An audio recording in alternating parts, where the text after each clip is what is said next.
Hello, good morning everyone. I guess we already can start and people can join.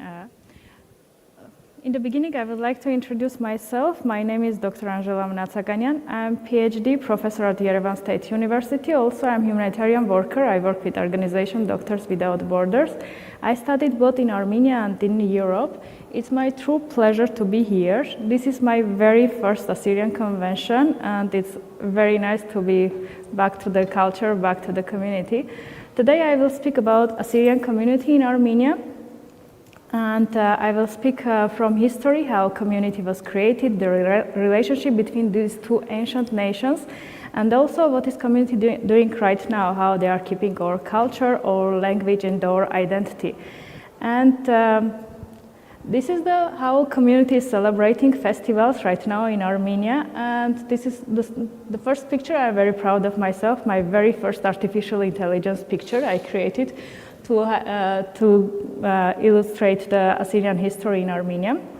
I divided my presentation in different sections. First section will be brotherhood across millennia between Armenians and Assyrian, the formation of Assyrian community in Armenia and Assyrian community in Armenia, which is based on three main pillars in Armenia, which is church, language, and of course of the culture. First of all, I will start a bit introduction about the Armenia, where is Armenia is situated. Armenia is a small country between Europe and Asia. It's a small Christian country, in the fact the country that first accepted Christianity as a state religion. We are calling Armenia a small Christian island in the region which is mainly surrounded by Muslim countries. Brotherhood across millennia. Over 3,000 years, the Assyrians and Armenians have lived alongside each other from the historical background of ancient Armenia and also ancient Mesopotamia. While each has maintained their very unique identity, their coexistence created based on shared culture, shared identity, and shared respect, which created a very unique kind of spiritual closeness between these two ancient countries. During the Christian era, this connection even went deeper. This is the head of Armenian Church, or Catholicos, and also head of Assyrian Church of the East. And it's very interesting to find out that as Armenia is the first country which accepted Christianity as a state religion in 301st, before having Armenian alphabet, all the Armenian ancient Christian manuscripts were written in Assyrian language, in ancient Syriac or also Greek. I'm very proud to say that many of these manuscripts are very well preserved in the National Museum of Armenia, so you all are very welcome to see that. And Christianity even deepened the relationship between our two nations and created very unique kind of closeness and very unique kind of the friendship. But of course, one of the deepest and most painful chapter of our common history happened in 20th century. As Ottoman Empire unleashed genocide against Christian minorities, Assyrians and Armenians became the victim of these genocides. And many Assyrians and Armenians were killed, exiled, lost their homeland, and this shared trauma also created very kind of solidarity among our nations today. I am very proud to say that Armenia is one of the countries in the world which officially recognized Assyrian genocide. And in the city center of the Yerevan, the capital of Armenia, is standing the monument dedicated to the memory of the innocent victims of Assyrian genocide. And each year, on the August of 7, Armenia officially making statement condemning Assyrian genocide and calling the world to recognize it. The formation Assyrian community in Armenia. The Assyrian presence in community have history of many years. The first wave of Assyrians which came to Armenia, it happened during the Russian-Persian War and after the Treaty of Turkmenchay, which goes along with immigration of Christians from Persia to Russian Empire. And Assyrians and Armenians joined together. Armenians and Assyrians came together to Armenia. Many families came to Armenia, and interestingly, many of them came from Urmia, and they were known as people from Urmia. And second wave is immigration happened after the genocides, and many Assyrians came to Armenia from Hakkari. And onset of World War I, there are 7 Assyrian villages in Armenia. This is our community right now, celebrating one of the festivals. I have consent of these amazing people to share the pictures, so you can see how Assyrian children are preserving our culture and celebrating our culture. But of course, shared trauma didn't stop after the genocide. For Assyrians community in Armenia, Armenia is not a country which is hosting them. Armenia is their homeland. And during 2020, when one more tragedy happened to our country, when Armenia was attacked by Azerbaijan, which is supported by Turkey, many Assyrians joined Armenia to defend our common homeland, Armenia, and also Armenian Republic of Nagorno-Karabakh. It was amazing how 114 Assyrians voluntarily went to frontline to defend our shared homeland. Unfortunately, 9 of them lose their life, and their memory is standing in the history of Armenia.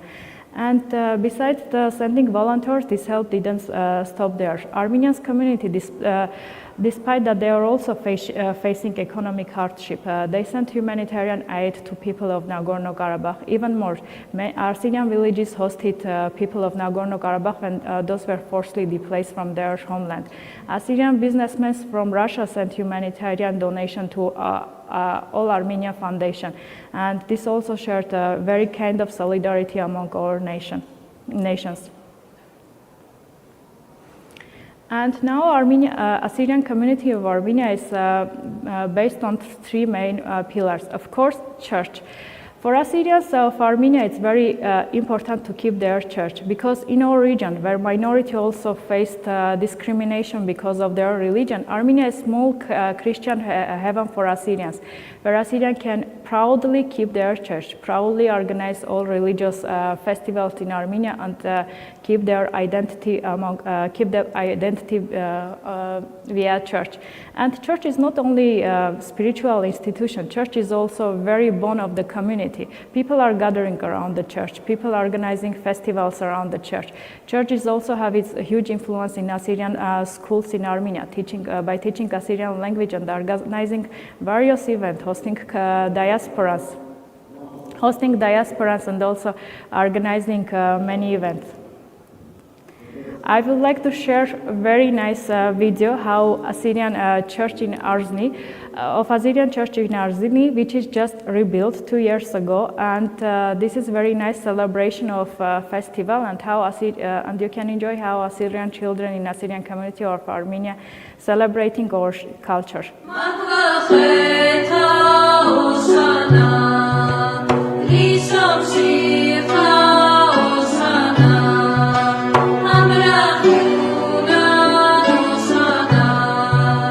Sharu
This beautiful church is located in Arzny village of Armenia. Arzny village is mainly populated by Assyrian people. There are 4 villages in Armenia which is populated by Assyrian people. First is Verindevin, the biggest village of Assyrian community in Armenia. It has its own church. Second is Arzny village, this very beautiful village. It used to have its own old church, and now we renovated and we have very beautiful new church. And also there are 2 smaller villages which unfortunately don't have their churches yet. Every Sunday at 10 a.m. the ceremony at Arzny and Davin villages are started. In Davin villages is Martuma Church. In Arzny it's Saint Mariam Church. And every Sunday the churches is filled with Assyrian people. Our community is there with their family, children. Everyone is there and they are celebrating religious festival. They are celebrating religious event, and very interesting, all the ceremonies in church are held by classical Assyrian language, the language which is spoken by Jesus Christ. On the left, you can see the entrance of the Verindevin Church in Armenia. It is written in both languages, in Armenian and also in Assyrian. And the second one is Saint Mariam Church in Arzny village of Armenia. This is a part of how religious events starting every Sunday in the Assyrian Church of Armenia, so you can see how we keep our language and our identity.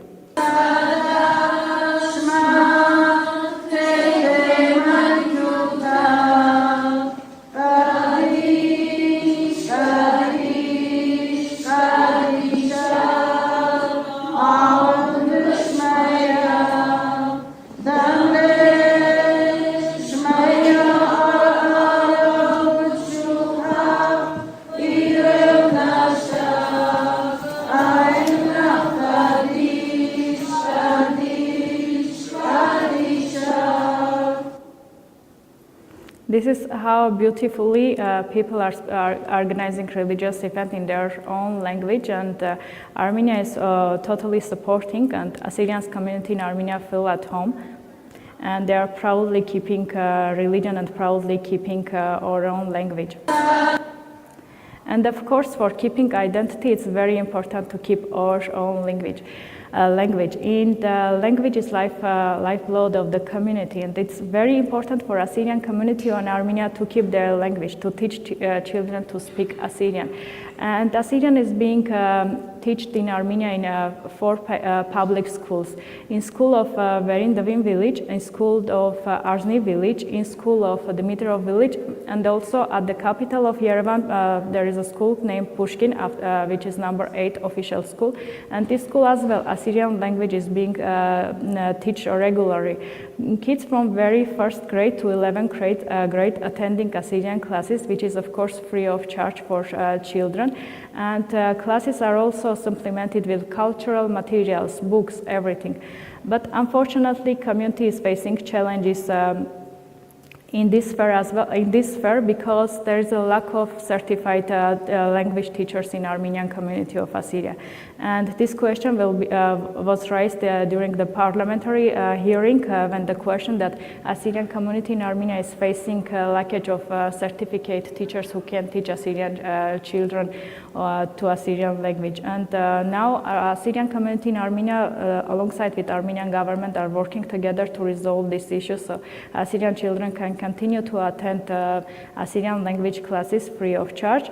And these classes are not only for Assyrian children, they are open for everyone, so everyone also can attend and learn this very beautiful language.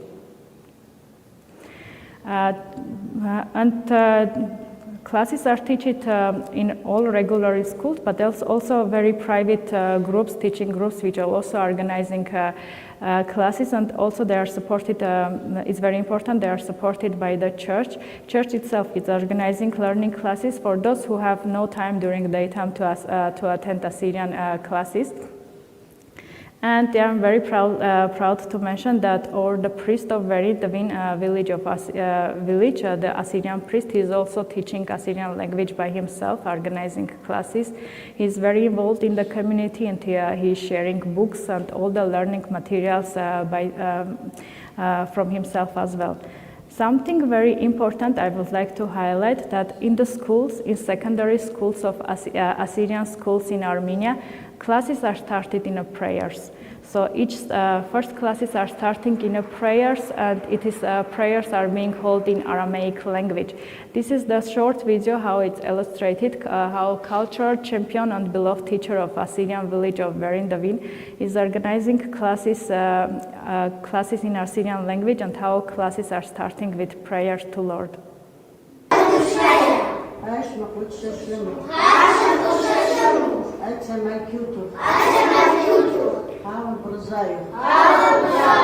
داخل بشمية وبيقرب هلا اللحمة سنقان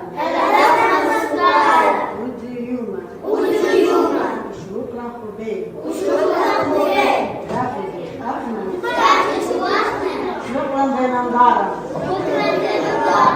ولا ما برطنا جرابة ولا قاسوا المنبيشة سبب ضيوف لما كيوتا وخيلة وتزبوختا لأبا تبدين عمي يا إذا بتباقوا شنو تباقوا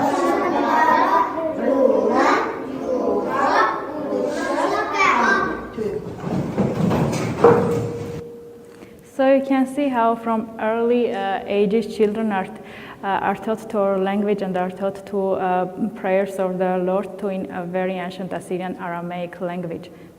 And all the classes are first classes in the schools are starting like this.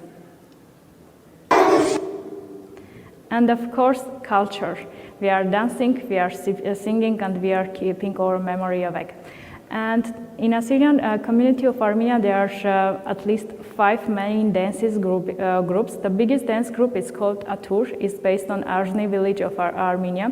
And this is just one of the pictures of events that Atur dance group is organizing. And I can say proudly that dancing group in Assyria are not only participating in various festival, dancing content competitions in Armenia, but not. They are also actively involved in the region.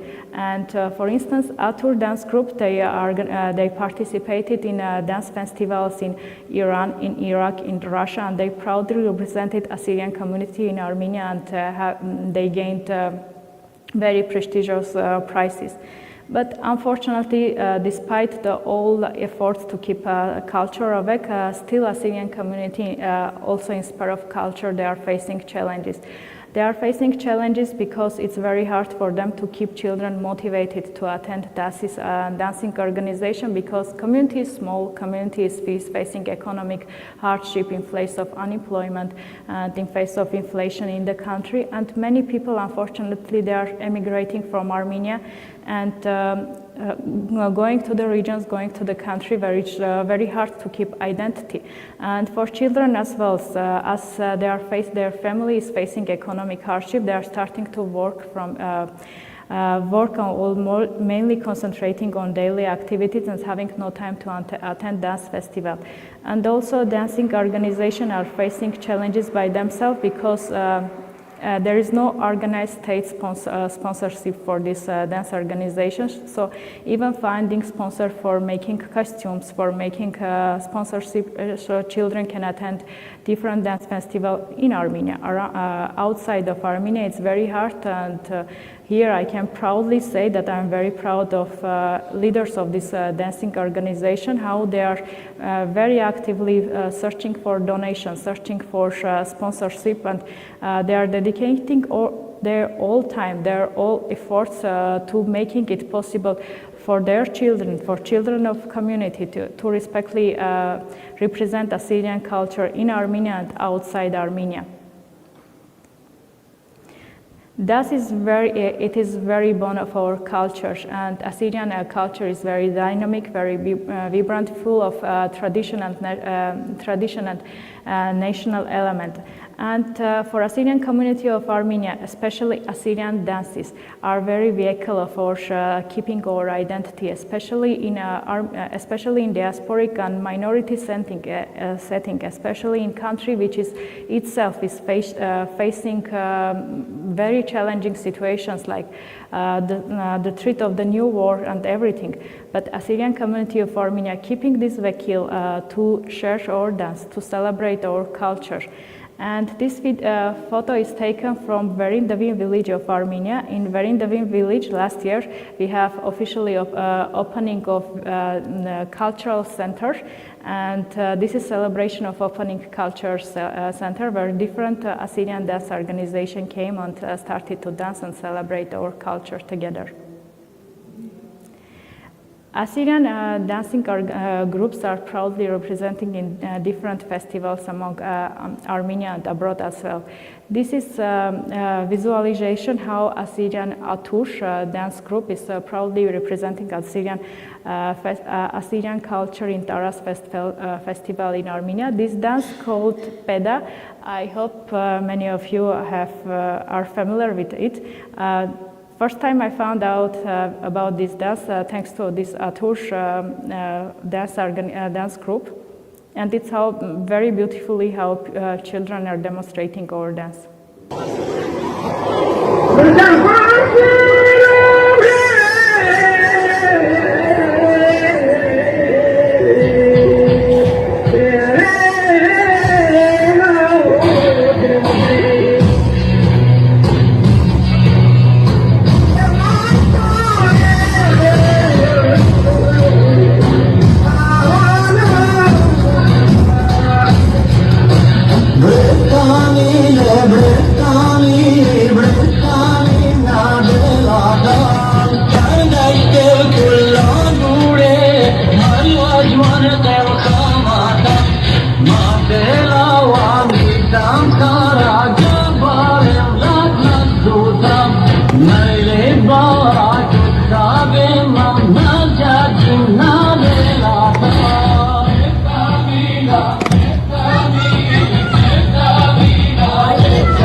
Something that I would like to very highlight about this very group, inside this group there are different groups of different ages, and this very group of Atush, those are students, and majority of them they are also working. So I'm so proud of them that despite their studies and their working schedule, they find the time in their very heavy workload to perform, to practice and proudly represent Assyrian community in Taras Fest in Armenia. And this is how the Assyrian community in Armenia works. People, everyone is involved in community life. When there is a traditional event, when there is a national event, everyone is there. Children are dancing, adults are preparing traditional dishes. Everyone is, if you go to church, Assyrian churches in Armenia, every Sunday, there is no place to sit. Everyone is there. Entire communities are there celebrating our religion all together. And of course, we keep also culinary tradition. This is the one of the traditional dishes of Assyria is called martucha. I'm sure majority of you know about it. Honestly, I found out about this these dishes in Assyrian community of Armenia, and it's very nice how community is trying to even not only to prepare it, but prepare it in very traditional way during the festival like Martum or Marzaya. Because the first part of preparation is always done by the male member of the society, and they are just keeping it very nicely, very proudly. Despite all the economic hardship and emigration, and cultural life in Assyrian villages in Armenia remains awake. And it's very interesting when I was going to community to conduct interviews, to ask materials, to ask consent of these pictures and videos for sharing my presentation. I was asking the people what they think about Armenia, and the majority of them is answering, Armenia is our homeland. We feel here at home because Armenia is like small Christian heaven for us. And almost everyone was saying, despite everything, despite that Armenia is facing challenges of new war itself, we are still here, we will stay here, we will sing, we will dance, and also some of them answered, we will remain in Armenia until the independence of our own country. Thank you.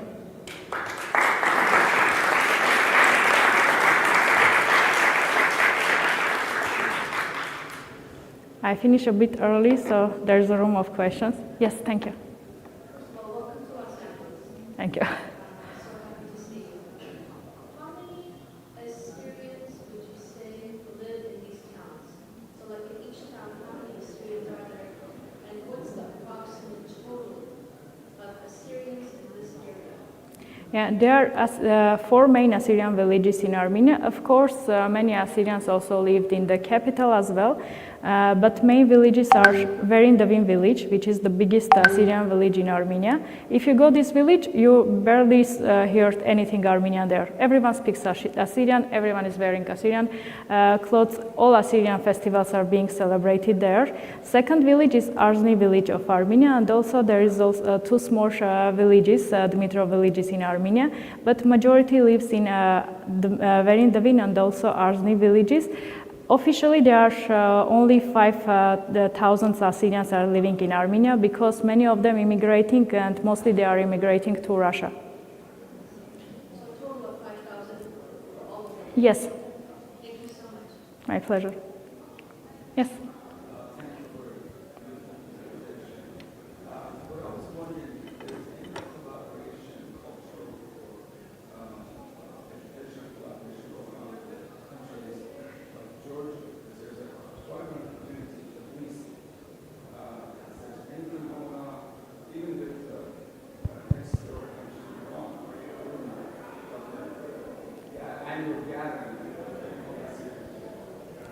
Yeah, right now there is Assyrian Days in Armenia, which I missed because I am here, but I'm very happy to be here. It's celebrating every year on August of 28th. It's National Assyrian Days in Armenia, and during this event, we have guests from different communities of Assyrians as well. There are guests from Georgia, guests of Russian, and we are inviting singers there. Mainly, I can say that there is a collaboration, but not very strong among Assyrians of Armenia or among Assyrians of Georgia. But Assyrian community of Armenia trying to keep this collaboration awake. When there is festivals around in Georgia or in Russia or in Iran, Iraq, at least community is being represented by at least one of cultural group to go there to participate in festivals. But on state level, on a level of representative of diaspora, there is no like official collaboration. Thank you. Yeah. Thank you. You mentioned that up until a certain point, I'm not exactly sure, they wrote manuscripts in Armenian, basically in Assyrian, so we call it Gershuni. I think the alphabet was created like 4th century, right? Yes. So what's the time, at what time those were available, the actual manuscripts that were in Armenian but written in Assyrian or Syriac? And like what's the volume, at least an estimate? Armenian alphabet was created on the 5th century, but we accepted Christianity on 301st. And being the first Christian country, but not having our own alphabet, many old manuscripts, many old religious manuscripts were held in Syriac or in Greek. And their manuscripts are till the 5th century. After that, when the creation of Armenian alphabet, everything is being held in Armenian. And in official Museum of Armenia in Matenadaran, many of these manuscripts are being held. Thank you. Also, something I would like proudly to share. While I was looking for material for this presentation, I proudly find out that first president of Armenia, he conducted his PhD dissertation about Assyrian culture and connection between Assyrian and Armenian cultural ties. So this is very nice, and he's still preparing his book, and also community sharing that he was very supportive of the Assyrian community in Armenia. Okay.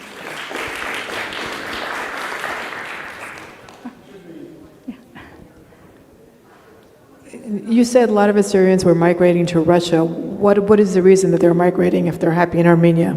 Is it because of jobs? Yeah, there's first of all the threat of the new war. Armenia is under the threat of the new war, and Armenia can be attacked by Azerbaijan, which is supported by Turkey. Officially, we are not in the state of the war, but we are expecting war on a daily basis. So first of all, people thinking about their physical safety and also economic hardship. There is an unemployment rate in Armenia and a high number of inflation. So for people to finding a way to survive, it's better to they are emigrating to countries, and mainly they are emigrating to Russian because everyone speaks Russian, and the Assyrian community in Armenia, the children are living in trilingual environment. They are learning Armenian as a state language, Russian as a memory of Soviet history, and also as Assyrian language. So in Armenia, almost everyone speaks Russian, so for member of community, it's easily to find the jobs in Russia and Russian-speaking countries. We have here a question. Yeah, I have a question. Do Assyrians have any representation in the government of Armenia? Yes, I can proudly say that we have a member of parliament. She is representing Assyrian community, and also one of the main advisor of our prime minister. In Armenia, head of the country is not a president, but prime minister. And one of the advisor of prime minister of Armenia, he is also Assyrian, and he is president of Atush Association. So Assyrian community in Armenia are very well presented in Armenian government and also National Assembly. Yeah, I have another question. I mean, the pictures that you see here, the ceremonies, they are very appealing and we are very glad to see them. But we have seen pictures of really poverty in the Armenia. So how the government or Assyrian communities are helping those which are in desperate need? By providing different type of, I can say, not a sponsorship, but aid for people in need. As you know, 9 Assyrian volunteers were killed during Nagorno-Karabakh war in 2020, and government of Armenia is sending. Is supporting their families officially, and also many Armenian voluntary organizations also visiting these families and also providing them support. But officially, government is providing support for people, for community with low incomes, and unfortunately Assyrian community in Armenia is living in condition of low income, so government is trying to its best, but it's not enough because Armenia itself is not a rich country, it's a poor country, and it's in blockade for 35 years because after declaration of independence, Turkey and Azerbaijan closed borders with Armenia, so officially we are in a blockade, having only 2 open borders, which is with Georgia and with Iran, and situation with Iran, we cannot use that border as well. So the country itself is very poor, but still government is trying itself to provide assistance to its people and minority as well, because for Armenia, Assyrians are our own people. There is no division between Assyrians and Armenians. No, we are all living in one country. We are all citizens of Armenia.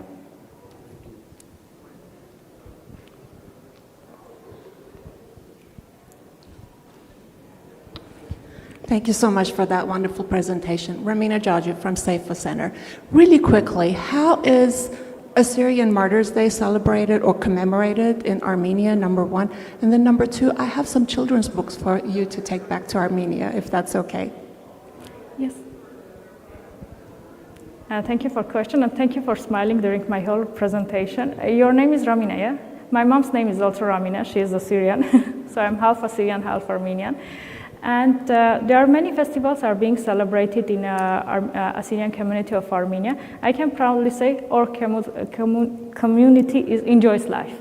We're looking for every occasion to celebrate, to dance, to cook, to organize various events, to invite guests from diaspora, and to celebrate our culture together. This is something that I'm very proud, because despite economic hardship challenges that community is facing, as I say, we are dancing, we are singing, and we are celebrating the life. And community is not only celebrating, we'd say, festivals, and also keeping memory awake. Like each year we are commemorating on August 7th, we are commemorating Genocide Day of Assyrian, and this is held not only in community but also among Armenians as well. As I mentioned previously, in the city center of Yerevan, capital of Armenia, there is a monument of Assyrian genocide, and people are in August 7th, all the community and also with high level governmental body of Armenia, we have this tradition. We are walking through this monument to commemorate innocent victims of the genocide. And community is very awake, and everyone from diaspora is very well welcome to Assyrian community, and they are members of community are very happy to host people from diaspora because they are looking for creating bonds among all the community abroad, because it's very interesting. As you know, Armenia was part of Soviet Union and we were closed for about 70 years, and we were closed from outside the world, but community still keep its identity, its tradition, and now they are very eager to develop ties among Assyrians around the world. Thank you for being here. My name is Vladimir, and I am the chairman of the Board of Elders of Assyrian Evangelical Church of San Jose. I've been involved with Armenia for the last 12, 14 years. So we've been helping the people in Duin and also Arzini for a long time. We started through Asiro, Kashani Kadimus, our friend, but later on, for whatever reason, we have our own contact in the villages. So my question is this: my biggest challenge is we don't find a trustworthy non-religion, Assyrian Shotaputa association, who can run the business in the villages. I've been asked to donate $20,000 to get tractors, right? And I ask, okay, the deed of this tractor is gonna go under whose name? That was a big issue. So my question to you is, why we don't have that strong association, non-religious, in the villages? What opportunity we have to do not just backpack, not just medication, not just food. We are also remodeling. We have remodeled 15 homes in these villages. Something that is going to be there as a long-term solution. The same challenge that we have in Iraq, but at least aid society is trying to do more than just helping people with food and village. So I'm interested in hearing your feedback. Thank you. Yeah, this is a very good question. Thank you for raising it. I also faced this kind of challenges after the war on Nagorno-Karabakh. With my friend, we were supporting families of fallen soldiers from our own sources. We are donating money visiting these families. And for me, it's also very hard to find whom to give this money. And because this was one of the very first interactions, official interaction with community, so I ended up by visiting families by my own, by just knocking the doors and giving the money to these people. So I will be 100% assured that mothers or children of fallen soldiers receive this money. This is really good, big challenge that community is facing, because community is very united but also divided in very interesting way. Because there are plenty of different organizations inside the community which is sponsoring by their own group of people. If you, for instance, sponsor one dancing organization, they will keep this sponsorship only for their organization. They will not share with other organizations. I know that head of the church is trying to create unity among the community to overcome this kind of challenges, because we need one organization which will represent it.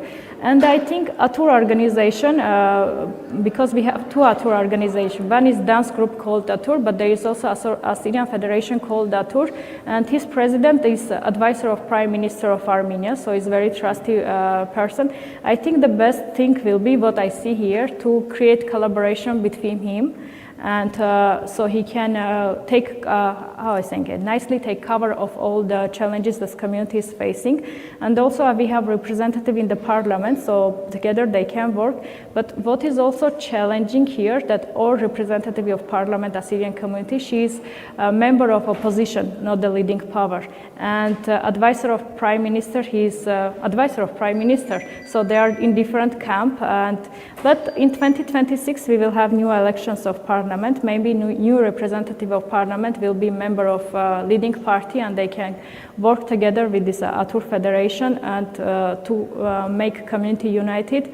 Because this is the challenge that also I am facing myself, and I am finding sponsors to help families of fallen soldiers or children who have no sources to pay for their education. We ending up just going to their houses directly, or if it's a university, we just paying university and bringing them checks so they can know. This is the situation. Yeah, it's very sad, but hopefully it will be solved in the future when we'll have two official representatives who collaborate together. Hello. It's my understanding that there's 2 Assyrian World War II monuments, and one of them is located in Armenia. I've seen some images of it before. Can you elaborate a little further on that? Like, how is that, where is that located? Yeah. Some of the back. You mean World War Monument? World War II monument. Yeah, this is the only Assyrian World War II monument. Yeah. Yes, it's located in Arzny village of Armenia, and its monument is still standing. And people have in Arzny village. They have really this nice tradition, especially young. They are because there are also chairs next to monument. They are just gathering there, sitting there, and so this monument is well preserved. Thank you. Yeah, I will. When I am back in Armenia, I will take a picture of monument and we'll share. Thank you. Yeah. Okay, thank you so much, Dr. Anzhela. There's a lot of questions for you, I'm sure, so if you go outside, I'm sure you're going to be surrounded by people. So thank you so much. She came all the way from Armenia for this. We really appreciate her. And one of the goals of the Federation is to build these bridges through all our communities, regardless where they are. So thank you so much for being here, Dr. Anzhela, and showing us and sharing with your wisdom and your people. Thank you so much.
Duyuran ele, gıdım aslında duyuran ele.